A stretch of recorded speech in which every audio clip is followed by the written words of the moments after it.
Esse é o seu ato final.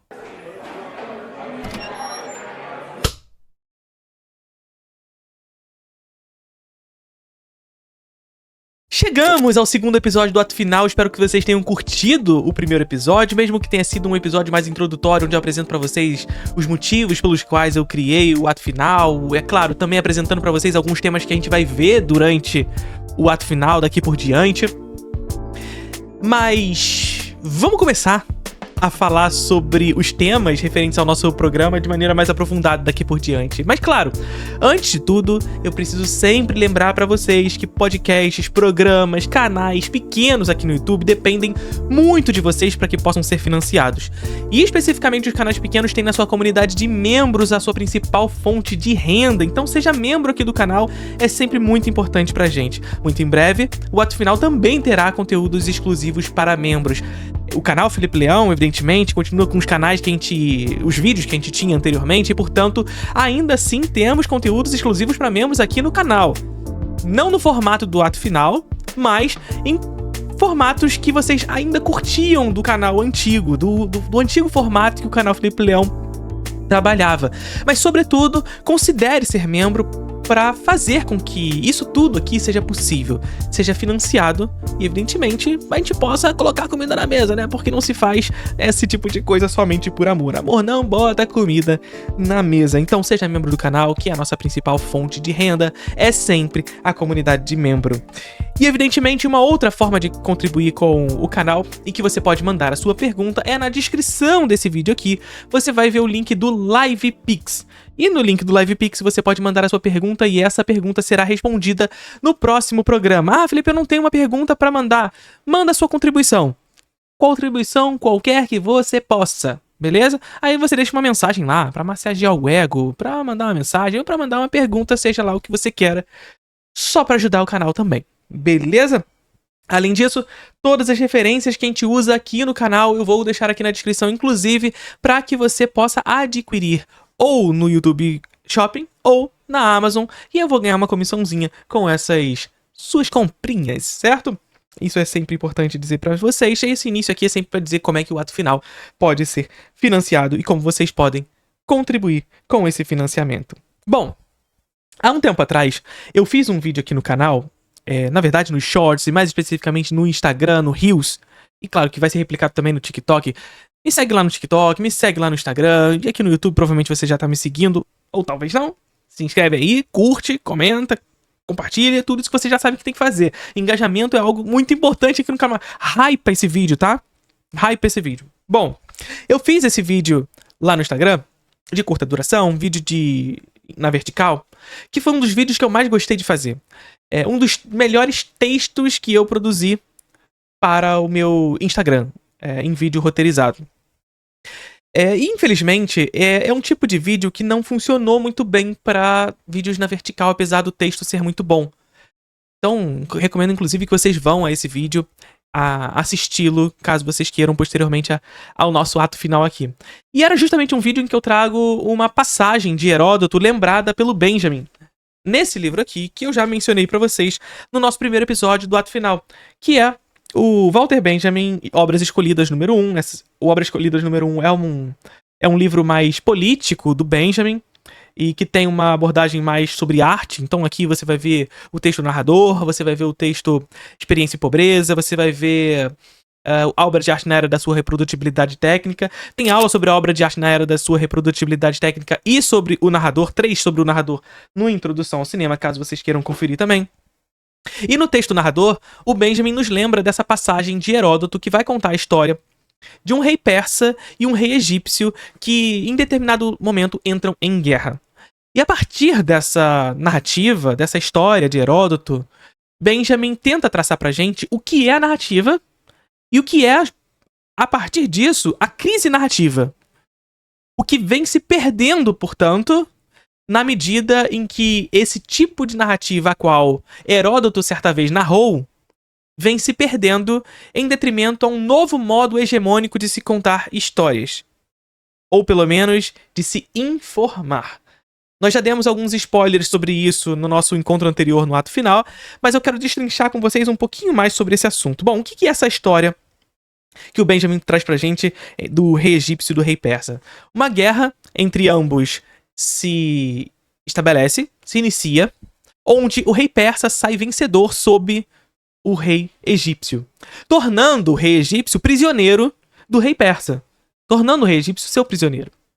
Na medida em que o rei egípcio torna seu prisioneiro, o rei persa organiza um cortejo de celebração sobre a vitória da Pérsia sobre o Egito, mas também um cortejo de degradação do Antigo Egito, de colocar, portanto, o rei egípcio sob a condição de testemunha ocular da sua própria desgraça e da desgraça de seu povo. Isso porque, ao organizar esse cortejo, o rei persa faz questão de pôr o rei egípcio como testemunha ocular, como aquele que irá observar a desgraça de seu povo, servindo aos persas. Veja que aqui nós temos uma condução especificamente ocular de toda a dor e do sofrimento. Isso é muito importante para a condução narrativa dessa história. Isso porque, em determinado momento, após boa parte do cortejo, daquilo que vinha acontecendo, em que o rei egípcio via a desgraça do seu próprio povo, o rei persa ordena que a filha do rei egípcio caminhe em direção à sua própria morte. E fazendo com que o rei egípcio veja a morte da sua própria filha. A grande questão é que, mesmo após a morte de sua própria filha, o rei egípcio nada faz. Após isso, o rei persa conduz o filho do rei egípcio a fazer trabalhos exaustivos sob as ordens dos persas. E o rei egípcio nada faz. Permanece em silêncio, emudecido, e isso é muito importante. Quem não fala não é escutado. Narrativa, é importante para discutir narrativa essa questão. Entretanto, em determinado momento, quando seu servo, o servo do rei egípcio, é posto ao lado do rei para fazer os mesmos trabalhos que o rei egípcio faz, e o rei egípcio enlouquece. Cerra suas próprias mãos e começa a socar permanentemente a sua própria cabeça.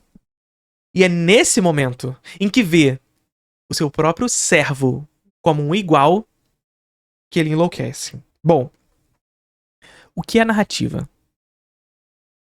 Por que o rei enlouqueceu? E aqui o Benjamin vai discutir com a gente justamente a ideia do que é narrativa. Porque Heródoto conta essa história a partir de um mistério, a partir de uma sedução sem igual. Não dá explicações, não dá respostas sobre a condução a qual o cortejo e a guerra entre o rei egípcio e o rei persa tem por resultado. A razão pela qual o rei egípcio enlouquece não é explicada. Simplesmente enlouquece após ver o seu servo fazendo o mesmo trabalho que ele. A despeito de não ter sofrido e ter permanecido emudecido com a morte de sua própria filha, e ter visto seu filho como escravo dos persas. Benjamin nos traz essa história para nos lembrar o que é narrativa e o que é informação, para fazer a diferença específica entre o que é narrativa e o que é informação. Isso porque, diz Benjamin, que a informação ela só tem valor enquanto é nova. Ou seja, só é viva enquanto reside no momento. Precisa, precisamente, entregar-se inteiramente ao momento. Inteiramente ao instante. A informação é dada no instante e nele mesmo precisa ser explicada. Porque imediatamente após será substituída pela próxima informação. Isso aqui é muito importante para a gente trazer a diferença entre informação e narrativa. A informação, ela depende do instante. Ela depende daquele momento em que ela acontece. E por quê? Porque ela precisa ser explicada imediatamente, porque a próxima informação chegará. E quando a próxima informação chegar, aquela informação que antes fora dada será extinta. Não terá mais sentido. Ou seja, ela precisa explicar-se imediatamente após ser dada. Não entrega, portanto, àquele que recebe a informação a possibilidade de assimilar e de interpretar, sentir e, sobretudo, experienciar aquilo que lhe foi dado. Porque ela já é dada enquanto resposta. E como ela é dada enquanto resposta àquilo que o Adorno chamava de expropriação do esquematismo no seu texto A Dialética do Esclarecimento, mais um texto importante aqui para vocês trazerem como leitura. Acabei não colocando aqui no cenário para mostrar para vocês, mas A Dialética do Esclarecimento é um baita texto para discutir essa questão também. A informação, ela é dada e ao mesmo tempo que ela é dada, ela é imediatamente explicada. E na medida em que ela é imediatamente explicada, não oferece àquele que recebe a informação a possibilidade de discutir sobre ela, de assimilar sobre ela e, sobretudo, sobre experienciar sobre ela. Porque ela, ao ser explicada, ela morre imediatamente após o surgimento da próxima. E se ela morre após o surgimento da próxima, é impossível que essa informação se consolide enquanto narrativa. Por quê? E aqui a diferença de narrativa para informação. A narrativa demanda que aquilo que é trazido se configure, se confirme enquanto experiência. Ou seja, que ela se fixe no solo. Demanda de que aquele que fala, que aquele que transmite a história, a narrativa, seja alguém que ou é o narrador sedentário, que o Benjamin chama, ou o narrador viajante. Ou seja, aquele narrador que há tanto tempo permanece em determinado local que a cultura está tão embrenhada em sua própria existência enquanto experiência que ele repassa aos seus e reproduz cultura a partir daquilo. E ao reproduzir cultura a partir daquilo, faz dessa experiência que é sua, também é dos seus. Mas ele demanda, ao falar, ser escutado.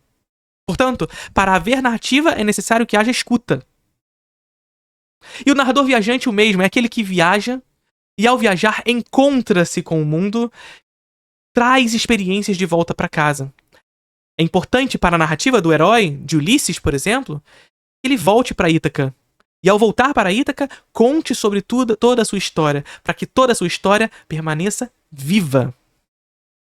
A informação não tem essa capacidade. A capacidade de não se esgotar jamais. De permanecer viva na história, no solo, na cultura. Bom, por que o rei enlouqueceu diante de seu servo? E aí a gente pode tentar dar inúmeras explicações para o enlouquecimento do rei. Tentar traçar interpretações diretas e racionais, metrificadas, calculadas sobre o que foi dado por Heródoto. Sobre o que foi dado por Heródoto enquanto narrativa, nós podemos tentar fazer da história de Heródoto uma informação. E ao fazê-la, tentar explicá-la, tentar interpretá-la da maneira mais racional possível. Aquilo que Susan Sontag, em seu texto Contra a Interpretação, milita na direção contrária. Na direção de jamais tentar limitar uma obra de arte por sua interpretação. De jamais tornar, portanto, uma narrativa informação. Por que o rei enlouqueceu? A gente pode tentar. Bom, o rei poderia já estar repleto de tristeza frente, primeira, à derrota do Egito. Depois, pela morte de sua própria filha, de ver o seu filho enquanto escravo. E ver o seu servo foi somente a gota d'água de tudo o que estava acontecendo. Uma segunda possibilidade, o destino da família não o espanta mais, visto que é também o seu destino, o seu provável destino. Uma terceira possibilidade que a gente pode pensar, as grandes dores são contidas. Já e ao mesmo tempo em que essas grandes dores são contidas, elas acabam irrompendo. Ou seja, tem a sua gota d'água frente a uma distensão. E ver o servo pode ter sido essa distensão. Uma quarta possibilidade, ao ver o servo, finalmente ver seu poder sendo perdido, na medida em que vê o seu igual, o seu semelhante, fazendo o mesmo que ele enquanto rei.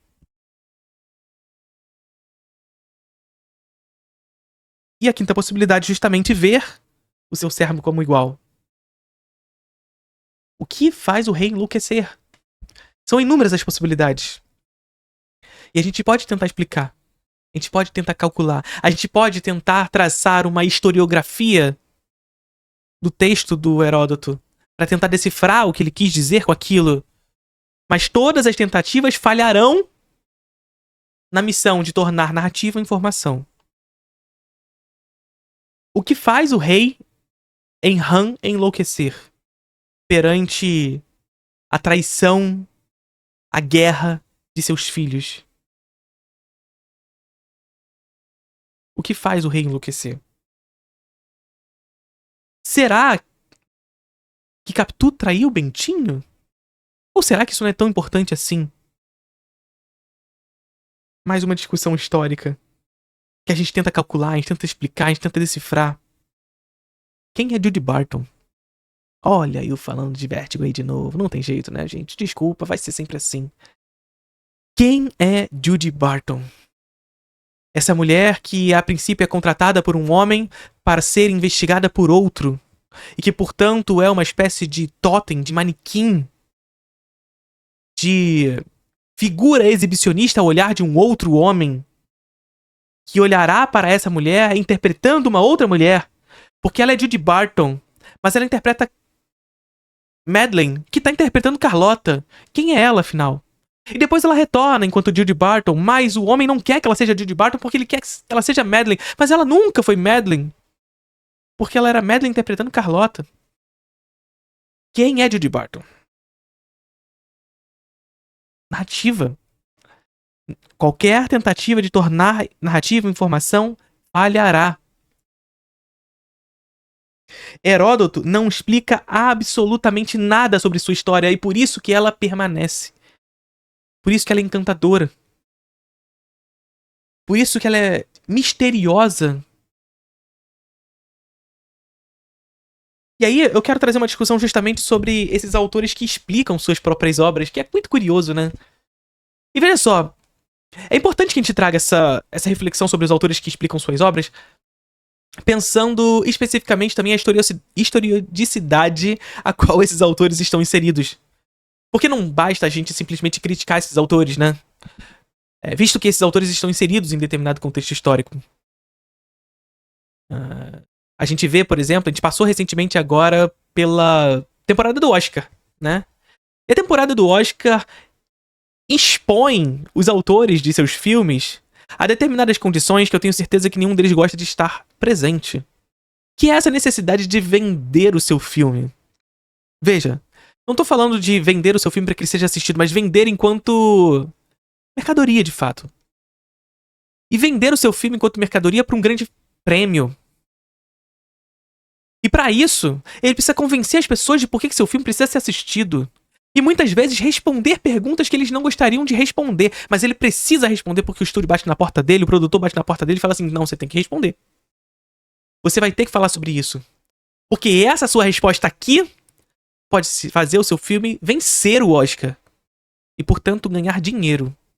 Porque, mais uma vez, no capitalismo tudo se transforma em mercadoria. E ao se transformar em mercadoria, assume uma forma mercadoria, onde a sua função final é lucro. E, portanto, o autor de uma obra, no final das contas, precisa vender o seu filme pra lucrar. Pra botar dinheiro no bolso de quem? Do produtor, do estúdio. Caso contrário, ele não terá mais carta aberta, não terá a possibilidade de ter outros futuros projetos financiados por esses estúdios. Então, é necessário fazer o trabalho sujo de tornar sua própria obra de arte uma mercadoria. E, portanto, em alguma medida, diminuir a sua própria obra de arte, tornando a sua própria obra de arte uma grande informação. Olha o que o Benjamin estava falando anteriormente. Tornar aquilo que é narrativo, aquilo que perdura, aquilo que não se esgota, numa narrativa imediata para ser vendida. Vendida. E a gente vê inúmeros autores fazendo grandes turnês mundiais de explicações dos seus próprios filmes. Talvez o último mais conhecido tenha sido o Darren Aronofsky, quando foi falar de Mãe, o seu filme. Em que ele foi em cada lugar do mundo explicar que se tratava de uma alegoria bíblica, isso e aquilo. Mas também uma alegoria do meio ambiente, etc, etc. E o que o autor faz quando ele faz isso? Ele mata a sua obra de arte. Ele torna a sua obra de arte um viés único. Por que ele tá fazendo isso? Porque ele retira da sua obra de arte a possibilidade narrativa que ela tem a oferecer e, portanto, de não se esgotar jamais. E oferece à sua obra de arte o ímpeto da informação, que, portanto, se esgota imediatamente após o filme ser assistido. Porque ao ser assistido, aquele filme já está sendo trazido ao espectador enquanto informação, enquanto resposta. Eu já assisto e imediatamente sei de que se trata. É o tal da expropriação do esquematismo do Adorno. Eu tenho a obra e sua imediata resposta. Bom, ao fazê-lo, seu filme imediatamente morre. Afinal, essa é a característica da informação que a gente disse lá no início. Ela vive do instante, do momento. Ela depende do momento e ela precisa rapidamente se explicar. Porque no mundo incessante como o nosso, a próxima informação espreita. Está à espreita. É veloz, está logo ali. E se eu não imediatamente explicar aquilo que está sendo dito no filme, a próxima informação irá capturar esse espectador. E essa é uma característica dos filmes, dos próprios filmes, inclusive. Esse espectador que está condicionado cada vez mais a uma dinâmica de não narrativa, ou seja, de um contexto onde a narrativa está em crise, e aí eu trago para vocês também a crise da narração do Byung-Chul Han. Num contexto onde a narrativa está em crise, nós temos justamente essa crise estabelecida porque não há lugar de escuta. Lembra que eu falei para vocês? É necessário para que haja o narrador, para que a narrativa se confirme no espaço, enquanto experiência, que haja alguém que escute. Que haja a possibilidade da escuta. Só que na contemporaneidade, no neoliberalismo, na modernidade tardia, no capitalismo tardia, muito se fala, pouco se escuta. Ora, é só você pegar o seu celular, abrir o TikTok, abrir o Instagram, ou seja lá o que for. Você vai ficar rolando o feed pra cima, pra cima, pra cima, pra cima, e tem um monte de gente querendo falar. Existe gente disposta a escutar? Bom, aí você vai me falar, eu tô ali, eu tô vendo os vídeos. Tô escutando. Bom, você termina a sua jornada de quase 2 horas no TikTok e eu desafio você a lembrar de 5 vídeos que você assistiu. A informação é incessante e ela finda no imediato surgimento da próxima informação, do próximo vídeo. Fazendo com que a informação anterior seja imediatamente morta. E essa é a dinâmica das redes sociais, inclusive. Você precisa capturar a atenção do seu espectador nos primeiros 5 segundos. Cada vez menos, inclusive. E isso vem entrando nos próprios filmes, inclusive, também. Na medida em que, ao mesmo tempo em que o autor precisa estar sempre explicando a sua obra, fazendo turnês mundiais de explicação de seus próprios filmes, turnês para fazer com que seu filme vença numa temporada de Oscar, de premiações, os seus próprios filmes precisam ser cada vez mais estimulantes e hiperinformativos. Caso contrário, esse espectador que não mais escuta, e por escuta eu não estou falando necessariamente o escutar de fato, mas fazer com que aquilo seja assimilado, está em crise.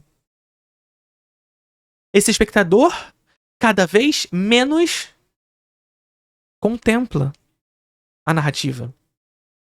E veja, mais uma vez, não é uma culpabilização desse indivíduo. Não se trata de uma culpabilização desse indivíduo, porque esse indivíduo é exposto a esse mundo hiperinformado, hiperestimulado. E ao ser exposto por esse mundo hiperinformado e hiperestimulado, evidentemente também é condicionado por esse mundo hiperinformado e hiperestimulado. Criando, portanto, nesse mundo de hiperinformação, de hiperestimulação e de criação de dado como estímulo de consumo, criando um consumidor e não um espectador. Consumo, logo existo. No neoliberalismo, consumo, logo existo. Nossa, existe. Percebe? E aí você vê o filme, e a cada segundo, a cada minuto, você precisa ter uma cena hiperestimulante. Caso contrário, você vai trocar de filme. E a gente não consegue, a gente não tem mais o ímpeto de assimilar uma obra de Chantal Akerman, de Tarkovsky. Um filme do cinema de fluxo. Tem aula sobre cinema de fluxo no Introdução ao Cinema. Ou até mesmo um filme mais antigo, que até seja um filme blockbuster à época. Você pega um blockbuster da década de 80, tem jovem que não consegue assistir, porque é lento demais. E é um blockbuster. Portanto, inserido sob uma lógica de hiperinformação daquele contexto histórico. Só que hoje a informação é ainda mais incessante. É preciso estar sempre estimulando essas informações para capturar a atenção. Veja, portanto, que a atenção é uma das mercadorias mais valiosas atualmente. E por isso a gente fala sempre de economia da atenção. A atenção é uma das mercadorias mais valiosas hoje em dia. E para capturar a sua atenção, as narrativas entram em crise em detrimento da informação. E é claro, a crise da narrativa, ela atinge inúmeros locais. E a gente vai querer discutir isso aqui algumas vezes, inclusive em outros momentos. Por exemplo, eu tô com esse livro aqui, chamado Loucos e Medusas, da Juliet Mitchell, em que discute psicanálise. Por exemplo, a gente vai trazer textos sobre psicanálise aqui também. Porque a psicanálise e a psicoterapia, por exemplo, são ciências ou não ciências, porque a psicanálise tem toda essa discussão, né? Das últimas ciências narrativas. As ciências humanas também são ciências narrativas. Mas que por vezes, e muitas vezes, adentram sob a necessidade de ser também uma ciência quantitativa. Eu sou da geografia, por exemplo, e há e houve em determinado momento da história do pensamento geográfico, por exemplo, um ímpeto pela geografia quantitativa para uma espécie de validação da geografia enquanto ciência. E eu tenho certeza que isso aconteceu em inúmeras outras ciências humanas. A necessidade da quantificação para qualificar as ciências humanas enquanto ciência de fato. A validação pela metodologia do número. Entende? Mas a narrativa também tem poder sobre as pessoas. E a psicanálise tá aí como prova disso. A psicoterapia tá aí como prova disso. De fazer as pessoas se reconectarem com suas próprias histórias. Não é sobre número. Não é só sobre número. Mas uma reconexão com essas histórias. Em um mundo onde a depressão, onde as doenças psicológicas são cada vez mais ativas, e consequentemente, não à toa também, um mundo em crise narrativa. Onde as pessoas cada vez menos se conectam consigo mesmos. E veja só, essa foi a motivação da criação do ato final. A crise narrativa a qual eu vivo. A crise narrativa a qual eu vivo, a crise de identidade a qual eu vivo, porque essas histórias se perderam. Em mim. Essas histórias se perderam em mim. Eu me vi em determinado momento pensando e refletindo sobre a minha própria vida e falando assim, caramba, que histórias eu estou criando? Que narrativas eu estou fazendo? Eu tô só fazendo vídeos? Mas que narrativas eu tô criando? Que memórias eu estou construindo para meus filhos? E veja, só esse ímpeto, esse estalo, me fez relembrar muitas coisas. E rememorar essas memórias, essas narrativas as quais eu vivi, e tentar traçar a possibilidade de fazê-las novamente. De fazê-las possíveis novamente. Em um mundo onde isso é um ato de resistência. Porque, claro, esse mesmo mundo me impõe informações e estímulos constantes. E isso também no cinema. E aí, uma coisa que o Byung-Chul Han traz e que eu acho muito interessante, e aí quando a gente fala justamente dessa questão dos autores que explicam suas próprias obras, por exemplo, é essa diferença na modernidade tardia, que o Byung-Chul Han chama de modernidade tardia, mas a gente vai ver muitos muitas nomenclaturas para essa modernidade tardia. Vai ter autores que vão chamar de pós-modernidade, de modernidade líquida, que o Bauman chama, por exemplo. O próprio capitalismo tardio, né? Mas o Byung-Chul Han ele vai trazer essa questão da modernidade tardia, que é um nome que eu acho mais interessante do que pós-modernidade, inclusive. Que a narrativa ela é substituída pelo storytelling. E essa palavra tá muito na moda, né? Tá muito na moda nas redes sociais. Tá muito na moda nos próprios filmes. Na própria arte de se fazer filmes. O storytelling. Na arte de se vender filmes. Pra festivais, pra prêmios. O storytelling substitui a narrativa. E a característica diferencial do storytelling para a narrativa é justamente a sua capacidade de vender. O storytelling é uma nomenclatura de marketing, de venda. O storytelling é o sucessor da narrativa no neoliberalismo. Percebe? Veja que nessa onda de explicações de diretores que se auto-explicam nos seus próprios filmes, um diretor que ficou muito conhecido por não explicá-los é o David Lynch, por exemplo. Em algumas entrevistas ele o fez. Ao ser perguntado sobre seus filmes, sobre o Eraserhead e outros de seus filmes, sobre as passagens deles, imediatamente o David Lynch joga um banho de água fria sobre os jornalistas, mesmo que esses seus filmes estivessem em campanha para premiações. E veja só, talvez não seja estranho, não seja à toa que o David Lynch nunca esteve tão presente nessas premiações. Ele não estava tão interessado em explicar suas obras. Ele não estava tão interessado no tal do storytelling. Em criar uma história de venda para os seus filmes. Não era esse o interesse do David Lynch, pelo menos ao que parece. A grande questão é que no neoliberalismo, quase tudo beneficia e é beneficiado pela informação. Veja, a informação é uma ferramenta que beneficia, portanto, o storytelling e a venda posterior. Por quê? Porque a informação são estímulos. A informação cria dissipação da atenção.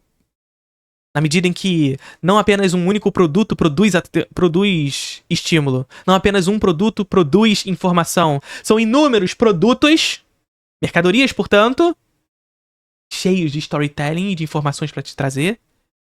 São inúmeros e vão bombardeá-lo de informações e de estímulos, dissipando sua atenção em inúmeras possibilidades de consumo. Criando, portanto, muito barulho e pouquíssima nitidez. Não há a possibilidade de enxergar, de ouvir nitidamente uma história, de ouvir o viajante, de ouvir o narrador sedentário. Esses estão em crise. Ao contrário, o Benjamin, inclusive, ele vai trazer pra gente a questão da mudez na guerra.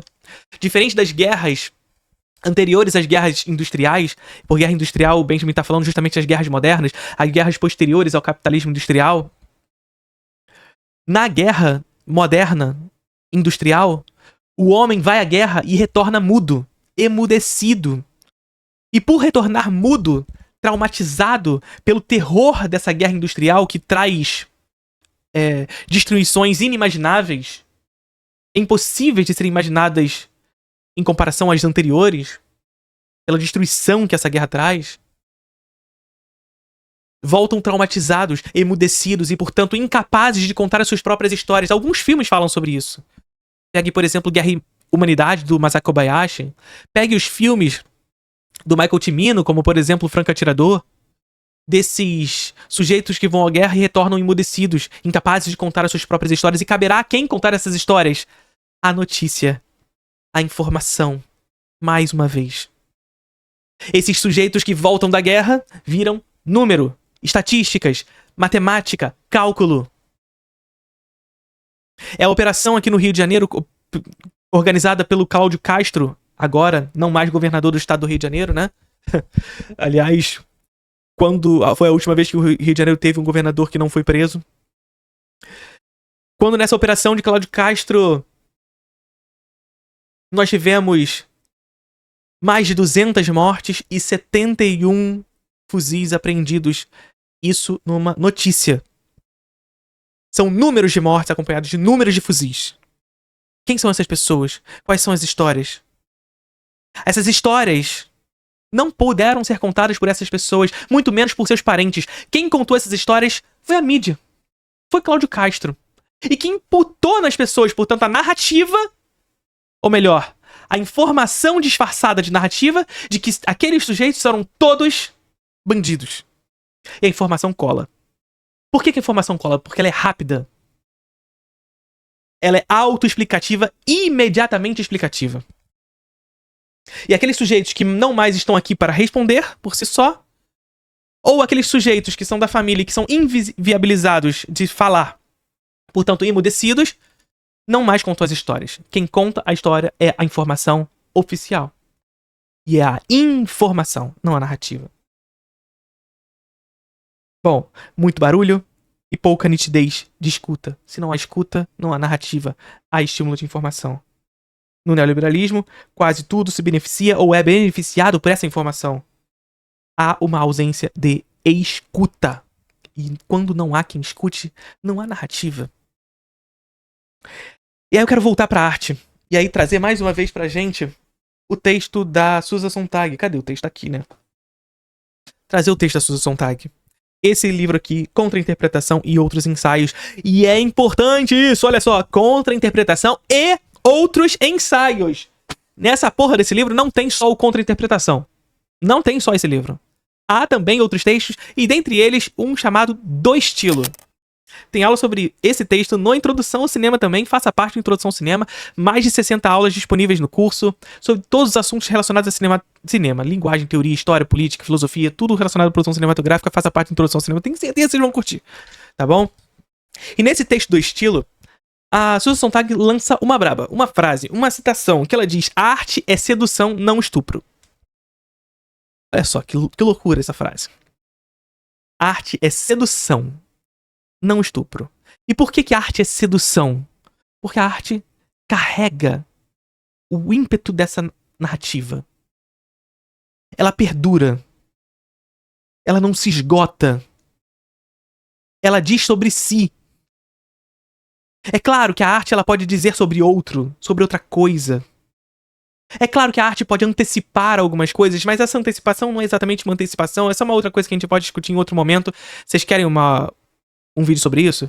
Discutindo sobre o cinema copia a vida, ou a vida copia a arte, enfim. Acho que é um vídeo interessante pra gente discutir narrativa também. Então a arte é sedução, porque ela não se esgota. Porque ela fala sobre si. É a ideia da arte inútil. O Heidegger vai falar em alguns de seus textos, e eu recomendo especificamente um livro chamado Ensaios e Conferências dele. Tem algumas coisas que são problemáticas em Heidegger, para além da sua vida pessoal. Eu não sou 100% adepto à filosofia do Heidegger, apesar de ser uma filosofia interessante para discutir arte. Nascimento da obra de arte, enfim, são alguns textos interessantes. Mas esse texto, Ensaios e Conferências, tem um texto chamado Da Técnica e o outro chamado Da Coisa, que são muito interessantes. E a ideia da arte inútil parte desse pressuposto onde a arte diz sobre ela mesma e, portanto, ela mesma produz uma sedução que responde a si. E essa é a narrativa, de alguma maneira, também. A arte, a narrativa, é sedução, não estupro. E o que ela quer dizer pra gente quando ela diz que a arte não é estupro? Ela quer dizer que a arte não é essa coisa que chega até a nós empurrando a ela mesma e a sua própria explicação, sem que nos seduza, sem que nos conduza a uma experiência desinteressada, sem que nos conduza a um cortejo, digamos assim. A informação na obra de arte produz desse estupro que Sontag está falando. Esses hiperestímulos constantes que nos fazem deixar de ver e deixar de escutar. O Benjamin ele fala muito sobre a ausência de escuta, porque ele está falando muito sobre essas narrativas que se falam, né? Mas a gente está falando de cinema também. E cada vez menos nós vemos. Cada vez menos a gente tem a capacidade de ver um filme. E quando eu tô dizendo isso, é cada vez mais nós temos a incapacidade de ver um filme vendo um filme. Porque o filme é tão estimulante, tão informativo, que a gente não consegue ver nada. Porque é tudo apresentado e explicado imediatamente. Nós temos a mínima capacidade de interpretar e de ser seduzido. Interpretado não, de ser seduzido por aquelas imagens. A loucura, né? E quando a Sontag traz todo esse assunto pra gente, é especificamente também pra diferenciar a ideia de conhecimento a partir da obra de arte. Porque assim, é claro que a gente... Tem gente aí que rolou por podcast, né? Que faz esses podcasts de debate, lá no início, tá? Não é nem agora, não. Que disse que leu o livro assistindo a peça de Hamilton. Tá ligado? Entendeu? Estudou Hamilton assistindo a peça de Hamilton. Na Broadway. Ou o filme, sei lá. Não sei nem o que essa pessoa quis dizer.